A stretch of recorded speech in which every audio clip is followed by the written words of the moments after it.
Email is one of the oldest marketing channels available to businesses, and also one of the most neglected, if I may say, because I'm guilty of that too.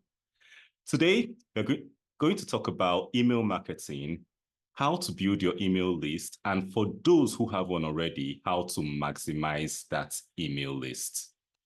This is the Tech Your Business podcast, where we break down technology, inform you about the latest in technology to help your business learn more, earn more, and do more. My name is Peter Banigo, and today we have a guest episode. We're having a lot. And today's guest will be Tanya Brody. So Tanya is going to be here to tell us all about email. So welcome to the show, Tanya. Well, thank you so much for having me, Peter. I really appreciate it. Amazing. So during our introduction, I think you mentioned that you're at the West Coast, so the times are just so different. So I think I'll just start with one question that's on a lot of people's minds. Is email marketing dead? No, email marketing is not dead. It is not even badly wounded. It is thriving. And if you are not doing email marketing, you are actually leaving money on the table for your business. And I don't think people realize how important email marketing is as a component of their marketing. It is not the end all and be all of marketing. It is part of your marketing set, your toolkit. Email marketing, of all of the different marketing channels, actually has the largest ROI. If you think about it, because you send out an email and you get responses, right? That's pretty simple. It's pretty low cost. So when you actually look at the ROI of all of the different marketing channels, the money you put into all of these different marketing channels, for every dollar you put into email marketing, you can get between $34 and $40 back. Mm-hmm. You do not typically get that from Facebook ads, any social media ad, print, anything like that. It's a phenomenal ROI. And most people don't even think about it. They're like, oh yeah, email, whatever. It's like, really? Seriously? That's like a 4,000% return on investment. How can you not want that? So email is not dead, but you do have to know how to use it properly. And I think that's the thing that most people get caught up in, is they don't understand how to use email marketing. They just think, oh yeah, I have an email list.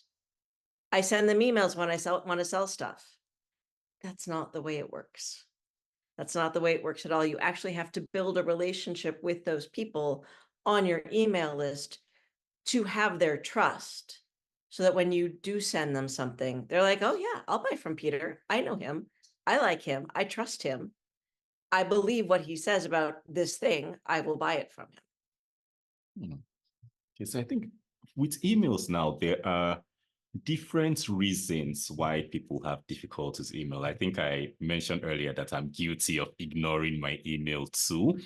First of all, there are people who don't know about email at all. They don't have a list. They don't do anything email. Then there are the people who have they have things, maybe lead, whatever, that gather leads for them, that build a list for them, but they do nothing with that list. Then there are the ones who actually email the list, like you said, when they want to sell, and then they don't really get that response. So let's start with the first group, the ones who don't have an email list at all. For those who, how do they get started? Yeah, so these are the people who baffle me, because how do you stay in touch with people? I mean, here's the thing to remember about having an email list. Yeah, you may put a Facebook ad or a YouTube ad or a Google ad or whatever ad out there into the world. You may put a print ad, whatever ad it is you put out there into the world. Okay, you run that ad, and maybe you get 20 people to actually click on that ad. Well, there were like 200 people who saw that ad and like sat on it for a moment or two. So that's 200 people that you never get to talk to again, because you only went for the click. You only went for the whatever the coupon, whatever it was. How is it that you're going to get people to keep coming back? How is it that you're going to convince them that maybe, the whatever it was you're selling today, the widget, the course, the special offer, is not the right thing for them right this very second, but it will be next week or next month. Those people are still interested in what you have to offer. So the whole point of building that email list is to actually keep those people engaged so that when they are ready, they're like, yes, I believe this is the thing I want. I believe this is the thing that's going to help me reach my goal. Right? So that is the whole point of having the email list. If you've never done it, the really stupid, simple way to start and to get yourself into the habit of having an email list is actually to make a list of all your current customers or a bunch of friends if you're just starting a business, who you think will support you in what you're doing. Your customers, they're your ideal customers because they've bought from you, right? Those are the people you want to get a hold of. You want to keep them coming back. If you're just starting out and you're putting together a list of random people they may not all be your ideal customers, but they may know your ideal customers. I will confess, my parents are on my email list. Do they read every single email I write? Of course they don't. No, I don't expect them to. But I know that they read every once in a while because they'll respond. And they'll say, oh, I'm going to pass this on to so-and-so. So, make that list. Start with that first list. And what you do is you send out an email saying, hey, I'm starting this thing. If you don't want to be part of it, just respond and let me know. And then you can keep emailing the people who say, yes, I want to keep going. Now, serious big tip. Don't do this from your personal email. Gmail or Yahoo or whoever will shut you down. Like they'll never let you email again. Don't do that. But get an ESP, email service provider, an email from there. And then that's legitimate. There's an unsubscribe link at the button. So if someone, 3 weeks later just goes, I love Peter, but this isn't my thing. I don't want to hear from him anymore, but I don't want to offend him. They can just click that little unsubscribe button. No harm, no foul, right? So that's the easy way to start. Then you have to actually grow that list. And that's where you have what's called that lead generation funnel. That thing where you have the lead magnet, the opt-in bribe, the freebie, whatever you want to call it, right? And you get someone to give their email address in exchange for that. And then they're on your email list. Well, there are two things that have to happen after that. Number one, you have to welcome them to your list. You have to find a way to say, hey, here's the cool thing that I gave you, that I said I'd give you. Here it is. And you're going to hear from me on a regular basis from now on. And then ideally, you have a couple more emails that tell them a little bit more about you, a little bit more about the thing that they're interested in, and about what your company does and how you can help them. And then you send those regular emails, whether it's every week, every month, every 2 weeks, every day. There are companies that send out emails every single day. And they're engaging emails. I read some of them, I admit. This is what I do for a living. So yeah, I do. Yeah. But the whole point is you want to build that relationship with those people on your list. You're not building an email list to have a whole bunch of email addresses like a dragon, having your hoard and keeping them and never doing anything with them. You are building an email list to build a community. To build a community of people who you can help, who you are saying, hey, I have something that's going to help you reach your goal, help you solve your problem. Do not think of it as, how can I sell to these people? Think about it as, how can I help these people? And that's it's going to change your mindset about your business, but it's also going to change the way you talk to them. It's going to change the way you write to them.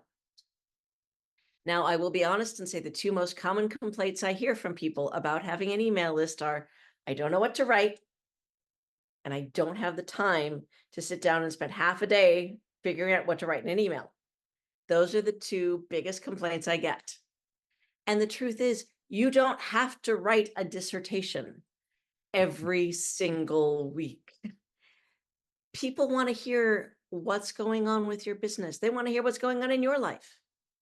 They want to hear, what is the latest news in your industry? They want you to answer the questions they have about what it is that you do, about how you can help them. So if you have standard questions that everyone who comes into your business asks you, those are perfect for emails. That's the perfect email fodder. Hey, Peter, how does your product help me with this? Hey, I can tell you that. This is how it helps. That's an easy email, right? So can you do that all the time? No, I mean, you're going to have to write a bunch of varied things to keep people's interest. That's the point. This is something that is a relationship, and you don't always talk about your business, right? Sometimes you talk about what happened to you last weekend. Mhm. Sometimes this last week, I was talking about something that happened to me, like 8 years ago now.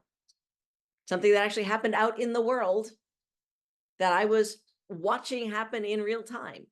So, but it was relevant to what I was writing about, which happens this week to have been artificial intelligence. So find the things that interest you. And I think we all know that when we get talking about something that really excites us, people pay attention because we're all really excited about it, right? So write about things that excite you as well. Be yourself in these emails, and you're going to find it much easier to write them and much easier to write them quickly, which is the biggest complaint. Yeah, I think when you mentioned the facts about depending on ads and ignoring emails, there's a story I always share about I think about 10 years ago, I had an e-commerce site selling self-defense gadgets, and we only used Facebook ads. And then on one Monday, Facebook shut down the ads, said we're now selling them weapons, and we're just out in the water. But the thing that saved us was we would usually take the emails and phone numbers of people who were interested in this thing we were selling. And that was how we were able to just get out of that hole because of emails. Yeah. So I think, yes, it makes a lot of sense what you said. Yeah. One of my clients just had their Facebook account hacked. Wow. And so Facebook has shut down their account, and they're just trying to get access to it again. They're like, Wow. no, really, we're happy to rebuild the entire thing. Tell us what we can do. So the problem with, out platform or, third-party platforms is you don't own that information. That is someone else's playground, right? Yeah. Whereas if your email list is yours, until someone unsubscribes from your email list, they are giving you permission to come into their inbox, which honestly, especially with all the junk we get in our email boxes from spam these days, is a sacred contract that you need to honor as far as Yeah. I am concerned. But it's also an invitation. So here's how I like to compare, third-party advertising versus email marketing.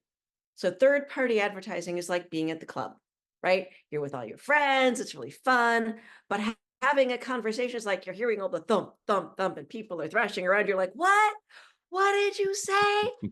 I couldn't say that again. And you're not actually, you're talking past each other. You're not hearing each other. And there's so many distractions, you can't actually pay attention to what that person is saying. Whereas email marketing is literally like someone opening their front door and welcoming you into their living room for a cup of tea and a chat. You have their undivided attention. They have welcomed you into their inbox. When they click on that subject line and they're like, yes, I am interested in this, they're like, Peter, let's talk. I want to hear what you have to say today. That is a beautiful thing. And like I said, it's something to be treasured. It's something to be held sacred, which means you need to honor that relationship. And what is it that you bring to the table? Why is it that I should take 5 minutes of my precious day to read what it is that you have to say? That is the question that you need to answer. This is a standard marketing question. Every marketer will tell you the question you always must answer. Question number one is, what's in it for me? What is the thing that someone, why should I give you my time? Why should I give you my money? What's in it for me? That is the question that all of us as consumers ask of any business out there in the world. And it doesn't matter if it's the kid with the lemonade stand at the end of the block or the multinational conglomerate. We're all asking that same question. What's in it for me? So if you come at it from that point of view, here's what's in it for you. Here's how I can help you. That's going to help. It's going to help your business, because your business is going to thrive, because people are going to go, yeah, this person actually has something worth offering. But it's also going to help you write your emails, because you're coming at it from a place of service. And that feels less creepy than coming from a place of selling. Sure. It's easier to say, oh my God, yes, let me help you, than it is to say, I think you should buy my thing because. So I think that is a big key in terms of the being able to write, but also the being able to communicate and being able to keep people engaged.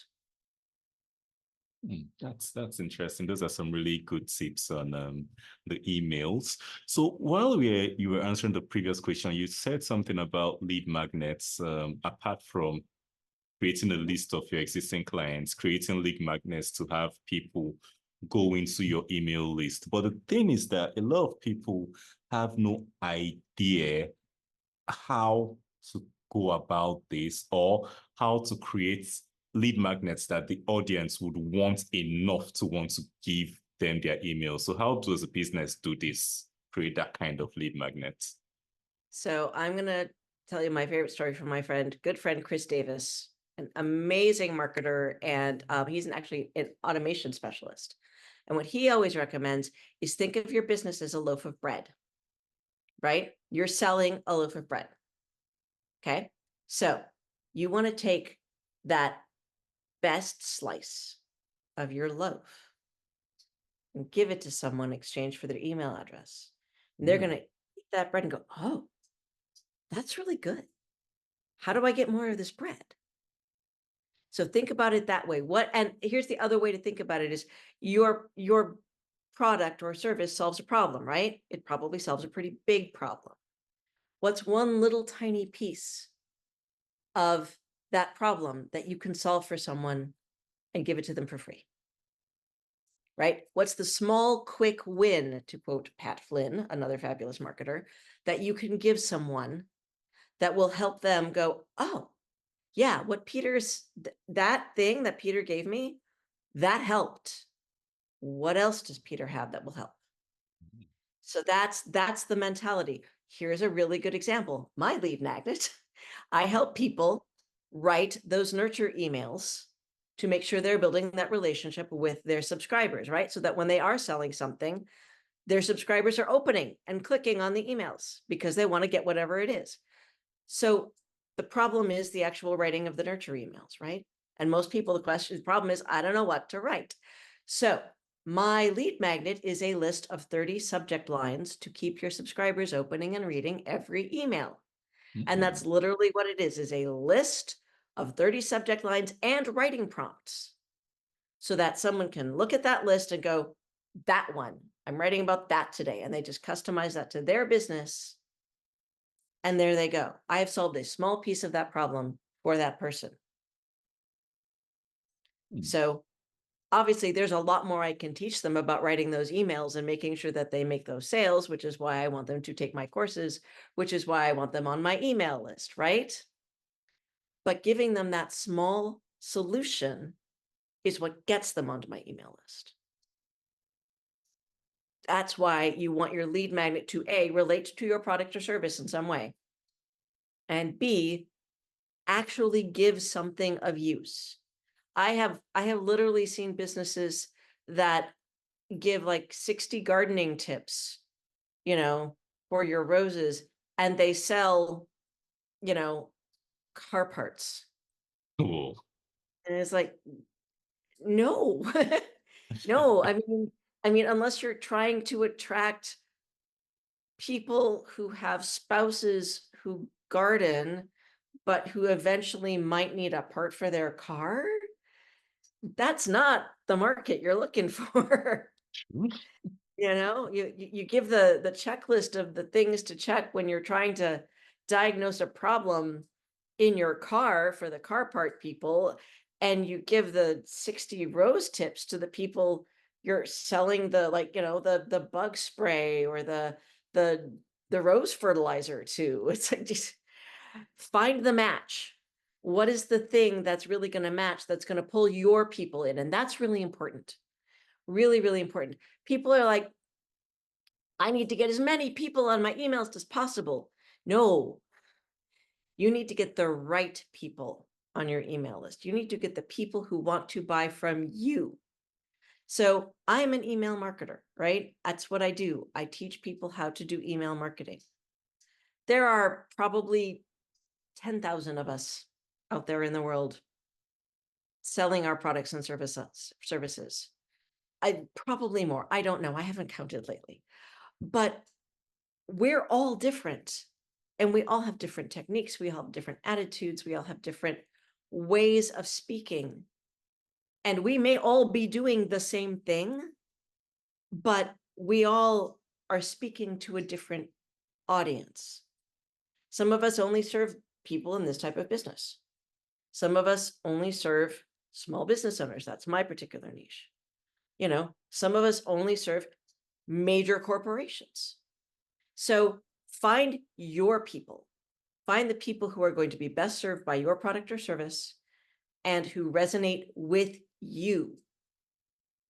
Because I think that that's a mistake that everyone makes, is they're like, I have to find all the people. I'm going to advertise to all the people. And it's like, no, your people, find your people. I used to write websites for lawyers. I worked for a major, legal marketing agency, and that's what I did. And I would say, who's your audience? And a lot of these lawyers would say, anyone with a pulse. And I'd say, let's narrow that down a little bit. So you're a personal injury lawyer, so anyone with a pulse who's maybe been in a car accident? Yeah, okay, good, let's start there. It's like, you're not going to appeal to every single human being on this planet. I mean, we can't all decide on, like, what we want to have for dinner, much less who we think the best of anything is in any category. So why on earth would you think you're going to appeal to every single person on this planet? True. So find the people who agree with you on what to have for dinner, as opposed to, the people who think that you should have this, this, and this for dinner and never that. So find your tribe, and you're going to have a better time writing to them. But you're also going to have more success because you're resonating with the people you're talking to. Okay, so I think that covers that. Earlier, I talked about the group of people who have gathered a lot of emails, like you mentioned, like the dragon with the treasure, Yes. not doing anything with these emails. Email And list dragons. maybe they've listened so far and they want to, I have this old email list, I want to do something with it. What would you advise would be the best approach for them to engage this treasure? So the simple answer is, you need to apologize. You need to reintroduce yourself to those people. Apologize for either never emailing in the first place. There are a lot of you out there who do that. I know you. Or for disappearing, because there are a lot of people who start with the best of intentions and they email like 5 or 6 times and they're like, I just can't do this, I'm stuck. And then they stop. And that's fair. You're a busy business owner. You've got a life, you've got a business to run. There are ways to make this simpler, but the first thing you have to do is you have to apologize and reintroduce yourself. And I say this as someone who has done this. This weird thing behind me, that's a harp. I used to play Celtic music all over the US. I was a touring professional Celtic musician. I had a huge list of over 2,000 people who loved listening to my music. And then I stopped playing music. So I stopped emailing them. Well, that went, for like 10 years. I just didn't email them. I was trying to build this email business. I was being a copywriter and I just wasn't playing. So I'm like, I don't feel like I should be emailing these people. Well, what I did was when I started playing again, I apologized. I'm like, hey, this is Tanya. You used to, come and hear me at this place, or you subscribed to my list when you saw me at this place, or you used to, buy albums from me here, blah, blah, blah, this is how you found me. And I realized I fell off the face of the planet. I'm sorry. I'm starting up again. Here's a new song, come back, come listen, come listen to me play music again. Come share music with me. And I reintroduced myself to that list over a few emails explaining, why I had disappeared off the face of the earth and what was happening next. And now I email them every month going, hey, here's a new recording of a song I'm working on. Here's the next show I'll be playing. Here's a new song I wrote last week, so that they have something, even if they are in Hawaii or, Wisconsin or Maine or wherever, that I can still share with them and they can still be part of my community, so that when I do tour or when I do have a show or when I put out a new album, they can go, oh my God, it's Tanya. Yay. I haven't heard from her in so long. I totally need to get this album. So yeah, you have to apologize and you have to reintroduce yourself. The companies that drive me nuts are the ones that like you sign up for their list and you don't hear from them ever. And then suddenly they show up like nothing happened. They're like, hey, we're having a sale. And you're like, I signed up on your list like 6 months ago. What makes you think I haven't solved that problem by now? Or the companies that I've bought from, I go and I buy a present for someone and then I don't hear from them for like 6 months or a year. And you're like, oh yeah, we're having a special on this. And they're like, and I'm like, no, that is not the way you do this. That's impolite. It's the difference between that friend who always shows up going, hey, can you help me? Can I borrow your truck? Can I borrow money? Hey, do you have 5 minutes? We moved my couch. And the person who's like, hey, do you need help moving your couch? Hey, do you want to go have tea? Hey, I'm having a picnic with a bunch of friends. You want to come? Which person do you want to hang out with? Think about it. I want to hang out with the person who wants to be with me and has a reason. Like we have a relationship. There's something more than just, hey, I need your help. Hey, I give, take. I want to be with the person who also gives. And yeah, maybe they say, hey, I really need your help moving this weekend. Do you mind? But because they've built up that bank of, hey, we've had, like we have a relationship. Hey, we know each other and we respect each other. And I have helped you. Then of course I'm going to go help them move. Whereas that person who only asks for help when they need help and doesn't have any other thing to do with me, why would I want to hang out with them? Sure. Okay, so there's earlier you talked about how often people send emails to their lists. You talked about the ones who send emails every day, the ones who send emails every week, the ones who send emails once a month. So for you, for small businesses who are your target audience and everything, how often do you recommend that they should send emails to their subscribers? So some of that really does depend on you and what you do. I will be completely honest. My standard recommendation for every business is once a week. That keeps you top of mind. It lets people, the people go, oh, it's Peter. Yay, I want to open that. And I say this as someone who has people who have told me that they like keep my emails in a folder and they read them all at once, which I think is kind of funny. It's very sweet. But they read them. That doesn't, what I want is that they're reading them, they're getting the information. So, you actually want to make sure it's not necessarily the frequency, it's the consistency. So, like I said, I only email that music list once a month, but I email them every month. I personally email my list twice a week. I email on Tuesdays and Thursdays. On Tuesdays, I send a blog post. It's a short email. I want them to click through and read the blog post. On Thursdays, I send a longer email that's usually like a thought piece or a, hey, are you, like a how-to or something like that. And there's always some sort of call to action for a product or service in there. Sometimes it's actually even a reply to, hey, tell me what you think about this. Or, hey, take this quick, this quick quiz or this quick survey. Or, hey, I would love for you to go sign up for this waitlist, whatever that thing may be, but it's something where I'm getting direct input from them in some way, shape, or form. Whether it's a click, yes, I'm interested in this product, or it's a, yeah, I'm interested in this waitlist, or, this is what I think of this thing that you said. I want to get some sort of response. And that should always be your goal, is to get people to take an action. That's part of the point of sending these emails, is to train people to take an action, because that way, when it comes time for you to actually have that sale, they're trained to click on that link, right? Which is what you want, right?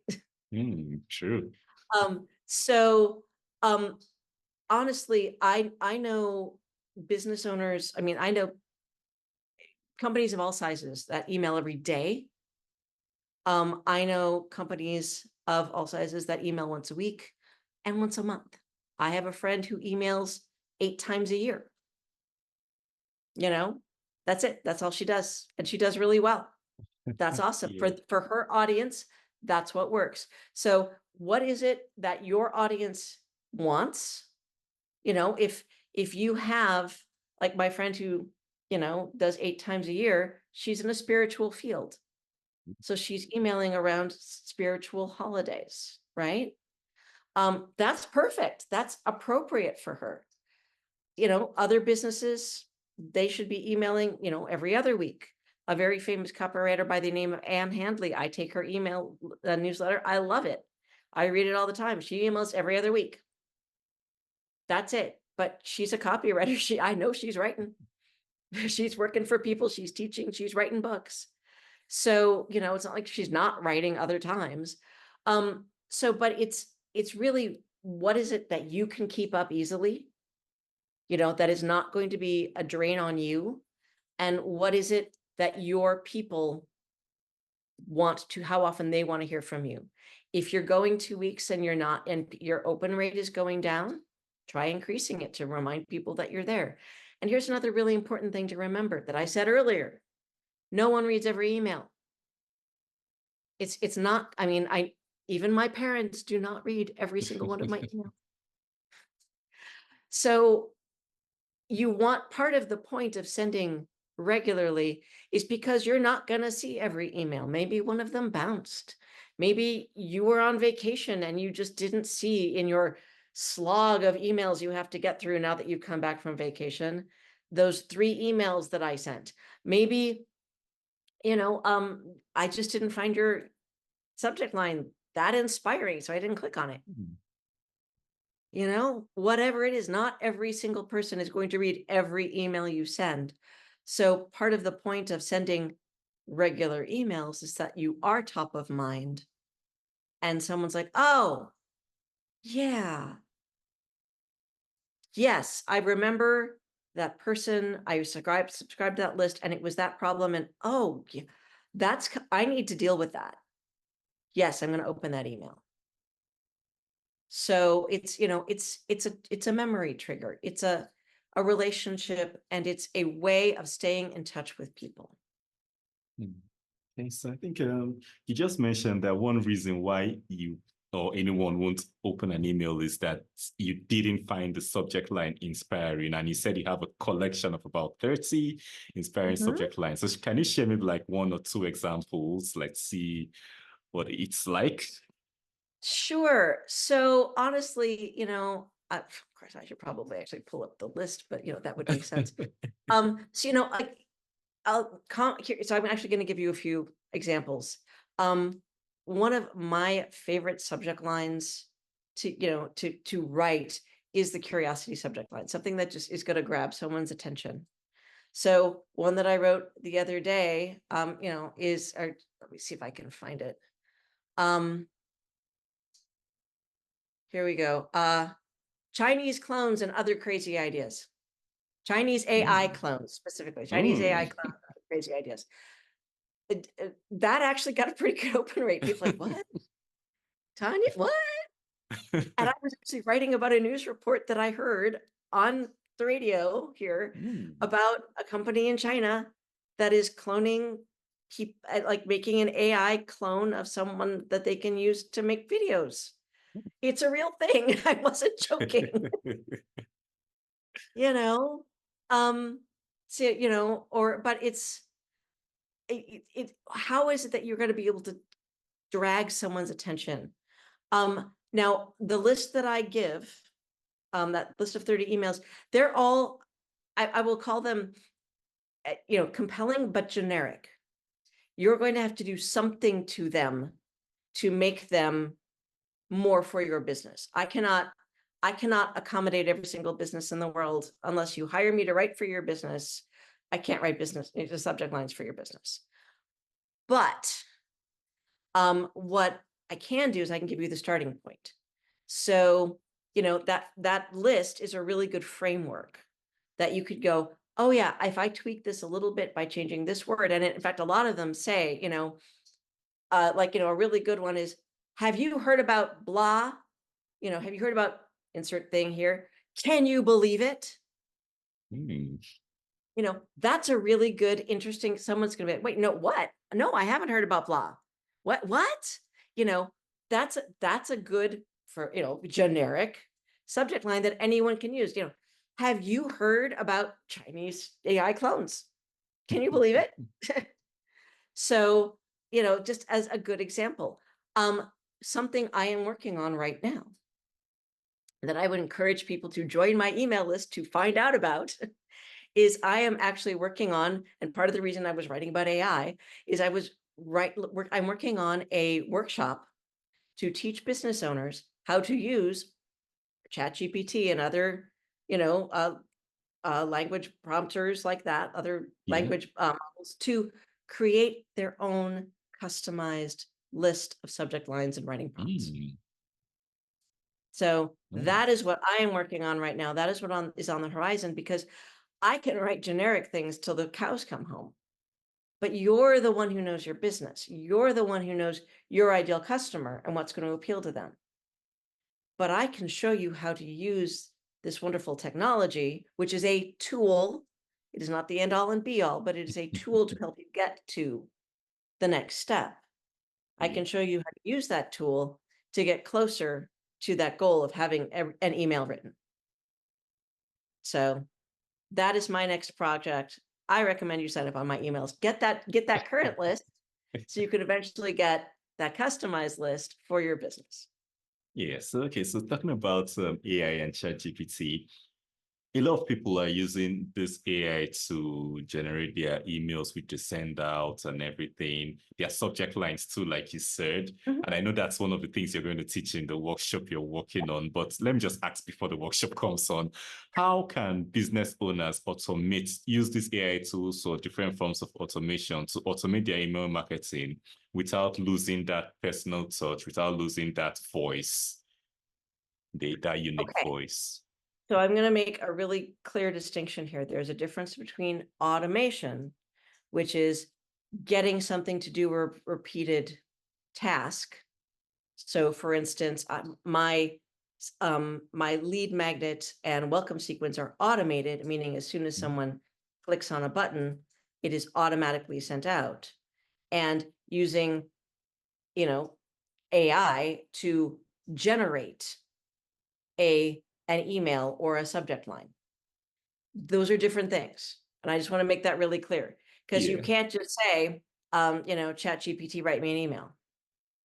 Because ChatGPT will go, will say, I understand that you want me to write an email. Can you give me some more information? Like, that's almost verbatim what it will say. You know, it needs the input that you have in your head, and they haven't actually managed to put like the little hard, you know, the disc or the chip in our heads yet for us to talk directly to the computer. When that happens, we're probably all in trouble. But the point being, you have to give this large language model processing thing the information that you have so it can give you anything, good or bad. So that's it. It still requires human input. And I think that that's the thing that you have to remember. Now, ChatGPT can do a perfectly good job of writing a very bland, probably fairly accurate anything. I mean, literally from legal document to, you know, research paper to email. But there's no there. There's, you know, computers don't know how to human yet. So, I mean, even if you say, ChatGPT, write me a story about the fact that my kid got a puppy this weekend.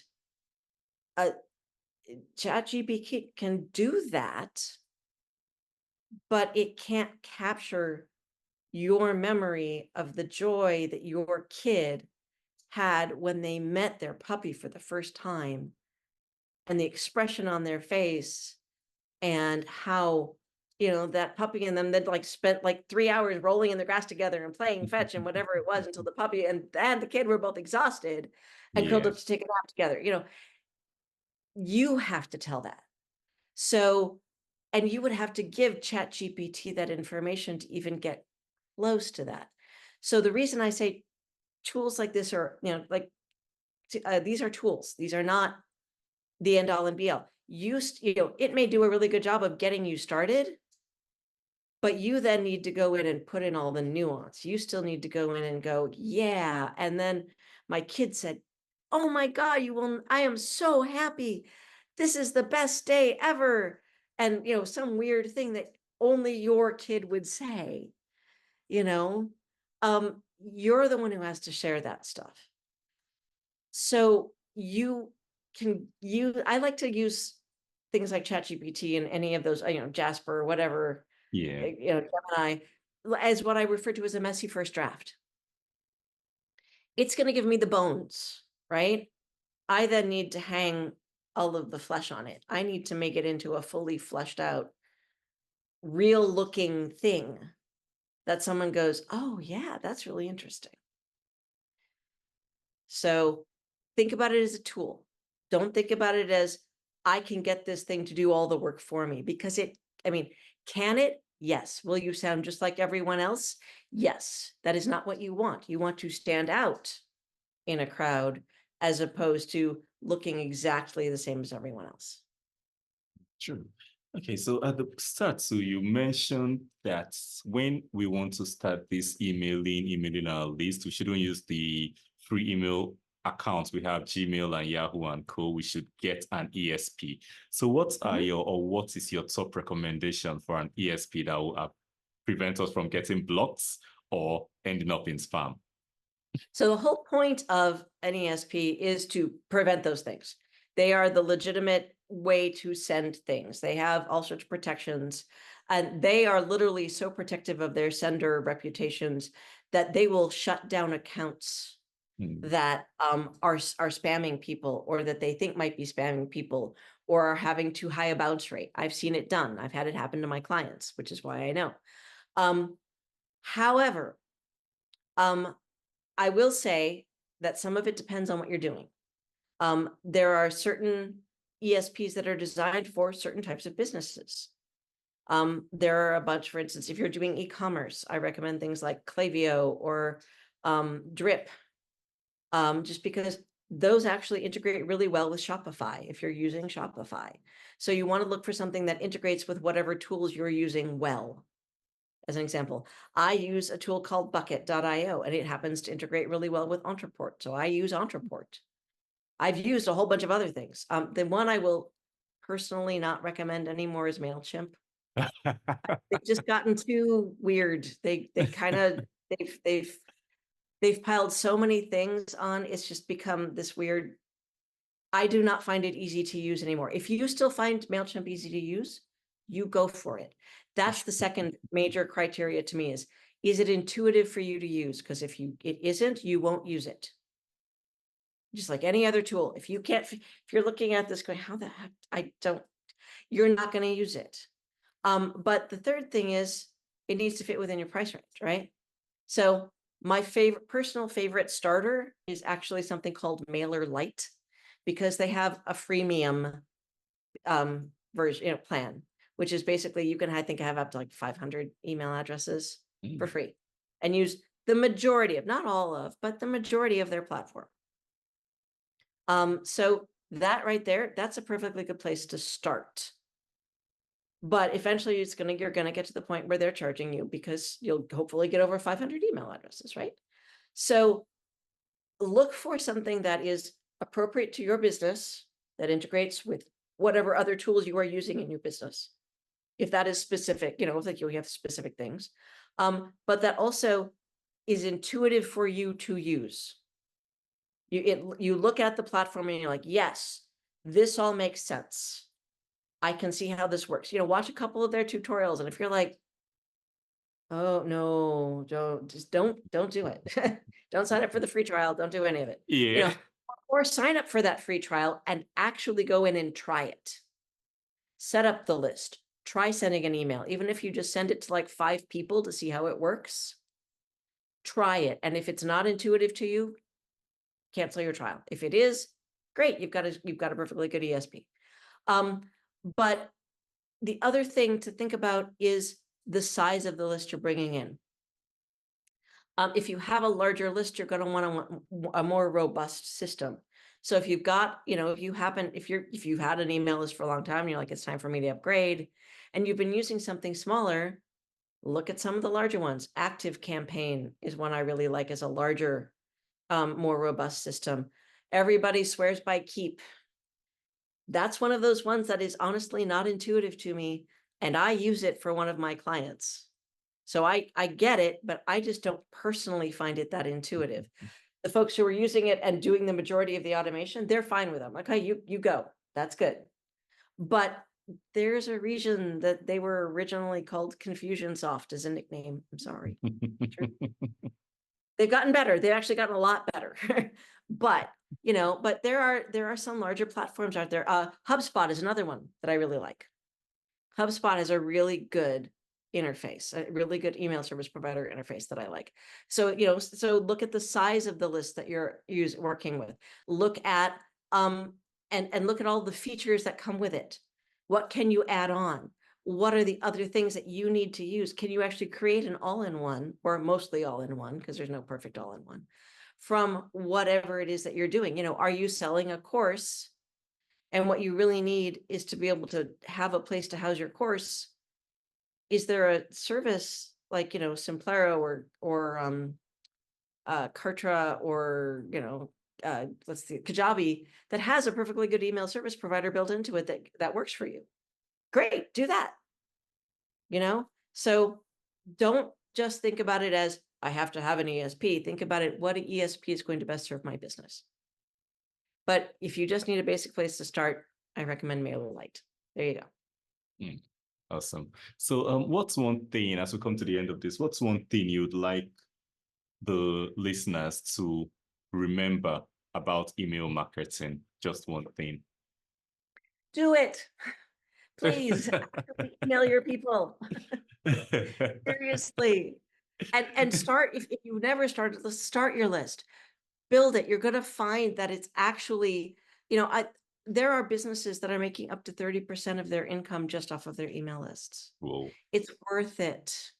It is worth it. You are leaving money on the table if you are not doing this. And it's, once you get it going, it's actually really easy to do and do well. And you'll find that people love it because you're building that relationship.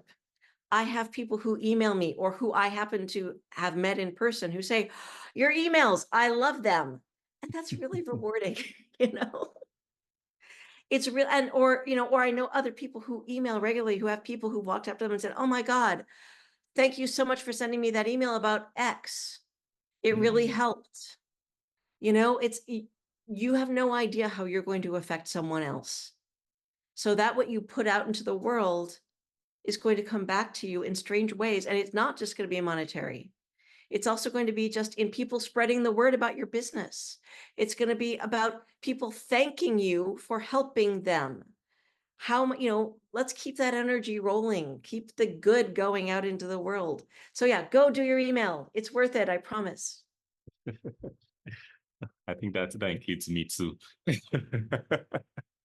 So for the listeners who want to, you talked about your 30 email subject lines. So for listeners who want to reach out to you to get signed up on that list and get those subject lines, probably learn later about the workshop you talked about or anything else, what's the best way for them to reach you? That would be to go to Tanya Brody Copywriter.com, all one word, Tanya Brody Copywriter, and you will see it, right? It will pop up right there on the screen. There are a few different places right there on that homepage that you can get a hold of it. And you could also go to my Facebook page, and it's, if the Tanya, I think it's Facebook, Tanya Brody Copywriter. And you can click on I guess it's the cover image. Yes, that's it. The cover image. There's a link there. But yeah, check it out. I think you'll find it really useful. And I hope you join my list. And thank you so much for letting me prattle on about email today. This was absolutely a delight. That's awesome. Thank you so much for coming on and sharing with us too. Yeah. So for the listeners, for the watchers on YouTube, I always forget about you. Did you get any value from this episode? If you did, please share with anybody you know it's going to help, who is maybe wants to get started with email, who is guarding their emails and not doing anything with them, or who is afraid of sending emails, or maybe they don't know what to send. So just send this episode across to them. And if you want to be the first person to know when we post more helpful content like this for your business, don't forget to like, subscribe, and follow wherever you're hearing us or seeing us on. So we're almost at 100 episodes. That means if you listen to 10 episodes a day till we come out with the next episode next week, you won't be through with our episode. So knock yourself out, enjoy yourself till we come with a new episode next week. Bye for now.